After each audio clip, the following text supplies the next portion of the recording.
ಇನ್ನ ವೀಕ್ಷಕರೇ, ಬೆಂಗಳೂರಿನಲ್ಲಿ 2ನೇ ಅಂತಾರಾಷ್ಟ್ರೀಯ ಏರ್ಪೋರ್ಟ್ ಮಾಡೋದಕ್ಕೆ ಸರ್ಕಾರ ಮುಂದಾಗಿದೆ. ಈಗಾಗಲೇ ಜಾಗವನ್ನು ಕೂಡ ಗುರುತು ಮಾಡಿದೆ.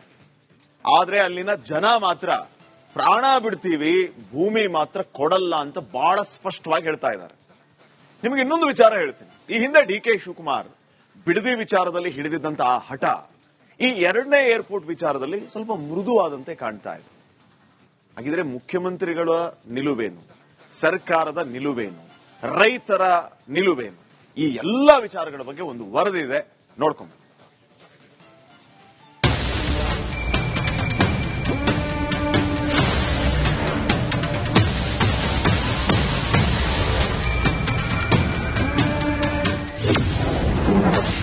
ಬೆಂಗಳೂರಲ್ಲಿ 2ನೇ ಏರ್ಪೋರ್ಟ್ಗೆ ಜಾಗ ಗುರುತು. ಬಿಡದಿ ಬಳಿಕ ಮತ್ತೊಂದು ಭೂಸ್ವಾಧೀನ ಸವಾಲು.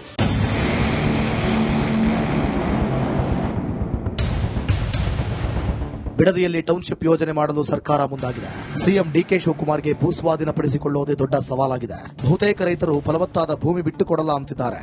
ಇದೊಂದು ಕಡೆ ಆದ್ರೆ ಇದೀಗ ಸರ್ಕಾರಕ್ಕೆ ಮತ್ತೊಂದು ಭೂಸ್ವಾಧೀನದ ಸವಾಲು ಎದುರಾಗಿದೆ. ಅದು ಯಾವುದು ಅಂದ್ರೆ ಅದೇ 2ನೇ ಏರ್ಪೋರ್ಟ್ ನಿರ್ಮಾಣ.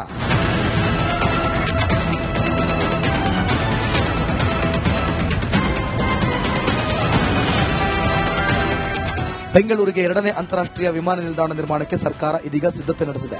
ಈಗಾಗಲೇ ಸಿಎಂ ಡಿ.ಕೆ. ಶಿವಕುಮಾರ್ ಸಭೆ ಮಾಡಿ ವಿಮಾನ ನಿಲ್ದಾಣ ನಿರ್ಮಾಣದ ಜಾಗವನ್ನು ಗುರುತು ಮಾಡಿದ್ದಾರೆ. ಏರ್ಪೋರ್ಟ್ ಹಿಂದೆ ಏನಾಗಿತ್ತು ಅದನ್ನೆಲ್ಲ ಪ್ರಪೋಸಲ್ ಕೊಟ್ಟಿದ್ದಾರೆ. ನಾವು ಆದಷ್ಟು ಯಾವ ಊರು ಹೆಚ್ಚು ಕಮ್ಮಿ ಆಗಬಾರ್ದು, ಊರುಗಳನ್ನ ವಲಸೆ ತೆಗೆಯೋದು ಬೇಡ. ಆದಷ್ಟು ಕಡಿಮೆ ಜಮೀನು ಇರೋ ಕಡೆ ಮತ್ತು ಟೆಕ್ನಿಕಲ್ ಫೀಸಿಬಿಲಿಟಿ ಇರೋ ಕಡೆ ನೋಡಿ, ಹುದ್ದೆಗಳು ಕಡಿಮೆ ಇರೋ ಕಡೆ ನೋಡ್ಬಿಟ್ಟು ಪ್ರಸ್ತಾವನೆ ಸಲ್ಲಿಸಿ ಕೇಂದ್ರ ಸರ್ಕಾರಕ್ಕೆ ತಿಳಿಸಿದ್ರು. ಇಂಥ ಜಾಗ ಅಂತೇನಿಲ್ಲ, ದಕ್ಷಿಣಕ್ಕೆ ಹೋಗ್ತದೆ. ದಕ್ಷಿಣಕ್ಕೆ ಈಗ ಆಲ್ಮೋಸ್ಟ್ ಅವರು ಪ್ರಪೋಸಲ್ ಕೊಟ್ಟಿದ್ರು. ಕನಕಪುರ ರಸ್ತೆಯ 2 ಹಳ್ಳಿಗಳಲ್ಲಿ ಜಾಗ ಗುರುತು. ಸಿಎಂ ಮೀಟಿಂಗ್ ಮಾಡಿ 2ನೇ ಏರ್ಪೋರ್ಟ್ ನಿರ್ಮಾಣಕ್ಕೆ ವೇಗ ಕೊಟ್ಟಿದ್ದಾರೆ. ಅದಾಗಲೇ ಬೆಂಗಳೂರು ದಕ್ಷಿಣ ಮತ್ತು ನೆಲಮಂಗಲ ಭಾಗದಲ್ಲಿ ಸ್ಥಳ ಗುರುತಿಸಿದ್ದಾರೆ.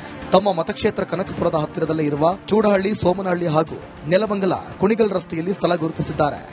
ಬೆಂಗಳೂರಿನ 2ನೇ ಏರ್ಪೋರ್ಟ್ ಚೂಡಹಳ್ಳಿ ಮತ್ತು ನಾಗನಾಯಕನಹಳ್ಳಿ ಭಾಗದಲ್ಲಿ ಈಗ ಸರ್ಕಾರ ಮಾಡಲು ಡಿಸೈಡ್ ಮಾಡಿದ್ದಾರೆ. ಇನ್ನೂ ಗುರುತು ಮಾಡಿಲ್ಲ ಜಾಗ. ಯಾಕಂದ್ರೆ ಒಂದ್ ಕಡೆ ಬಂದನಘಟ್ಟ ಹತ್ತಿರ ಸೋಮನಹಳ್ಳಿ ಮತ್ತು ಈ ಚೂಡಹಳ್ಳಿ ಭಾಗದಲ್ಲಿ ಈ ಒಂದು 2ನೇ ಏರ್ಪೋರ್ಟ್ ಮಾಡಲು ಈಗ ಮುಂದಾಗ್ತಿದ್ದಾರೆ. ಹೀಗಾಗಿ ಒಂದ್ ಕಡೆ ಸಭೆ ಮಾಡಿ ಈಗ ಡಿಸ್ಕಷನ್ ಆಗಿದೆ. ಈ ಒಂದು ಭಾಗದ ಗ್ರಾಮಸ್ಥರು ಈಗ ವಿರೋಧ ವ್ಯಕ್ತಪಡಿಸಿದ್ದಾರೆ. ಈ ಒಂದು ಭಾಗದಲ್ಲಿ ಯಾವುದೇ ಕಾರಣಕ್ಕೂ ನಾವು ಏರ್ಪೋರ್ಟ್ ಮಾಡೋಕೆ ಬಿಡೋದಿಲ್ಲ ಎಂಬುದು ಒಂದ್ ಕಡೆ ಆಕ್ರೋಶ ಹೊರಹಾಗ್ತಿದೆ. ಈ 3 ಸ್ಥಳಗಳ ಪೈಕಿ ಚೂಡಹಳ್ಳಿ ಮತ್ತು ಸೋಮನಹಳ್ಳಿಯಲ್ಲಿ ವಿಮಾನ ನಿಲ್ದಾಣ ನಿರ್ಮಾಣದ ಸಾಧ್ಯತೆ ಹೆಚ್ಚಾಗಿದೆ. ಯಾಕಂದ್ರೆ ಇವೆರಡೂ ಸ್ಥಳ ಕನಕಪುರಕ್ಕೆ ಸಮೀಪವಾಗಲಿದೆ. ಹೀಗಾಗಿ ಚೂಡಹಳ್ಳಿಯಲ್ಲಿ 4655 ಎಕರೆ, ಸೋಮನಹಳ್ಳಿಯಲ್ಲಿ 4376 ಎಕರೆ ಭೂಮಿ ಇದ್ದು 2 ಪ್ರದೇಶಗಳನ್ನು ಒಟ್ಟುಗೂಡಿಸಿದರೆ 9000 ಎಕರೆಗೂ ಹೆಚ್ಚಿನ ಭೂಮಿ ಸಿಗಲಿದೆ.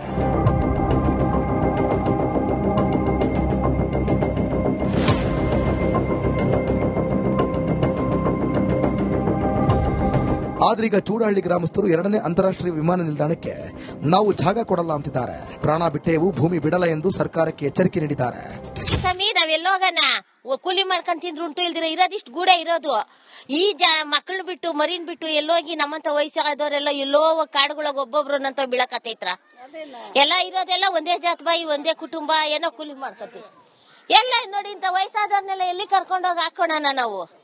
ಇತ್ತ 2ನೇ ಏರ್ಪೋರ್ಟ್ ಚೂಡಹಳ್ಳಿ ಹಾಗೂ ನಾಗನಾಯಕನಹಳ್ಳಿಯಲ್ಲಿ ಸಿಂಗಾಪುರದ ಮೂಲದ ಕಂಪನಿ ಸರ್ವೆ ಆರಂಭಿಸಿದೆ. ಕಾರಣ ಬಂದು ಗ್ರೀನ್ ಝೋನ್ ಏರಿಯಾ ಅಂತ ಹೇಳಿ, ಗ್ರೀನ್ ಏರ್ಪೋರ್ಟ್ ಗ್ರೀನ್ ಲ್ಯಾಂಡ್ ಅಂತ ಹೇಳಿ ಮಾಡ್ತಾರೆ. ನಮಗ್ ಬಂದಿರೋ ಇನ್ಫಾರ್ಮೇಶನ್ ಪ್ರಕಾರ ಅಷ್ಟೇನೆ, ಏರ್ಪೋರ್ಟ್ ಗ್ರೀನ್ ಲ್ಯಾಂಡ್ ಅಂತ ಬಂದಿದೆ. ಪರ್ಮಿಷನ್ ಸಿಕ್ಕಿದೆ, ಸೊ ನಾವು ಸರ್ವೆ ಮಾಡ್ತಾ ಇದೀವಿ. ಈಗ ಎಷ್ಟು ಭಾಗದಲ್ಲಿ ಮಾಡಿದ್ರಿ ಸರ್ವೆ? ಈಗ ಈ ಒಂದು ಭಾಗದಲ್ಲಿ ಏರಿಯಾ ಹೆಸರುಗಳೆಲ್ಲ ಗೊತ್ತಿಲ್ಲ. ಇಲ್ಲೊಂದ್ 2-3 ಏರಿಯಾ ಅಂದ್ರೆ ನಮ್ಗೆ ಕೊಟ್ಟಿರೋ KML ಪ್ರಕಾರ 3 KML ಕೊಟ್ಟಿದ್ದಾರೆ. 3ರಲ್ಲಿ 2 ಕಂಪ್ಲೀಟ್ ಮಾಡ್ತಾ ಇದೀವಿ, 3ನೇದೊಂದು ಬಾಕಿ. 2ನೇ ಏರ್ಪೋರ್ಟ್ ಇಲ್ಲಿ ಆಗುತ್ತೆ ಅಂತ ಹೇಳಲಾಗ್ತಿದೆ.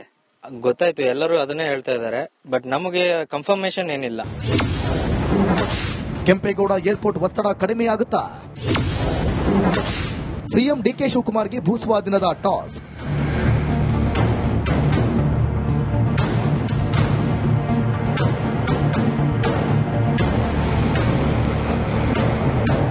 ಸರ್ಕಾರಕ್ಕೆ 2ನೇ ಏರ್ಪೋರ್ಟ್ ಮಾಡಲು ದೊಡ್ಡ ಸವಾಲು ಎದುರಿದೆ. ನಿಗದಿ ಮಾಡಿರುವ ಜಾಗ ಕಾಡು ಪ್ರದೇಶ, ಹಸಿರು ವಲಯ ಜಾಗವಾಗಿದ್ದು ಅರಣ್ಯ ಇಲಾಖೆಯ ರಿಪೋರ್ಟ್ ಬೇಕಿದೆ. ಇದರ ಜೊತೆಗೆ 2033ರವರೆಗೆ ದೇವನಹಳ್ಳಿ ಏರ್ಪೋರ್ಟ್ನಿಂದ ಸುಮಾರು 150 ಕಿಲೋಮೀಟರ್ ಒಳಗೆ ಏರ್ಪೋರ್ಟ್ ನಿರ್ಮಾಣ ಮಾಡುವಂತಿಲ್ಲ. ಹೀಗಾಗಿ ಕೇಂದ್ರ ಜೊತೆಗೆ ಚರ್ಚಿಸಬೇಕಾಗಿದೆ.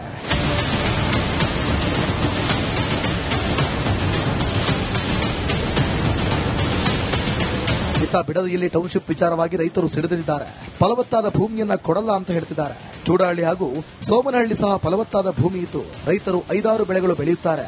ಅವ್ರನ್ನು ಇನ್ವಾಲ್ವ್ಮೆಂಟ್ ಮಾಡ್ಕೊಂಡು ಅವ್ರಿಗೆ ಹೆಂಗೆ ಅದರಲ್ಲಿ ಸ್ಟೇಕ್ ಹೋಲ್ಡರ್ ಮಾಡ್ಕೊಂಡು ಮಾಡಕ್ಕಾಗುತ್ತೆ, ಅದ್ರ ಮೇಲೆ ಅವಾಗ ಅವರು ಅದು ಇನ್ವಾಲ್ವ್ ಆಗ್ತಾರೆ. ಅದು ಲ್ಯಾಂಡ್ ಕೊಡೋದೈತಿ, ಇದು ಮಾಡೋದು ಬರುತ್ತೆ. ಅವ್ರನ್ನು ಬರೀ ಲ್ಯಾಂಡ್ ಇಸ್ಕೊಂಡು ಅವ್ರಿಗೆ ಕಂಪನಿ ಕೊಟ್ರೆ ನಾಳೆ ಅವ್ರ ಫ್ಯೂಚರ್ ಇದ್ರಲ್ಲ ಅವ್ರನ್ನು as a stake holder involve ಮಾಡಿ ಅದರಲ್ಲಿ ಅವ್ರಿಗೆ ಯಾವ ತರ ಅವ್ರಿಗೂ ಫ್ಯೂಚರ್ ಇರುತ್ತೆ ಏರ್ಪೋರ್ಟ್ ಅಲ್ಲಿ ಅವ್ರಿಗೆ ಪಾರ್ಟಿಸಿಪೇಟ್ ಮಾಡಕ್ಕೆ, ಅದನ್ನೆಲ್ಲ ಕನ್ಸಿಡರ್ ಮಾಡ್ಬೇಕು.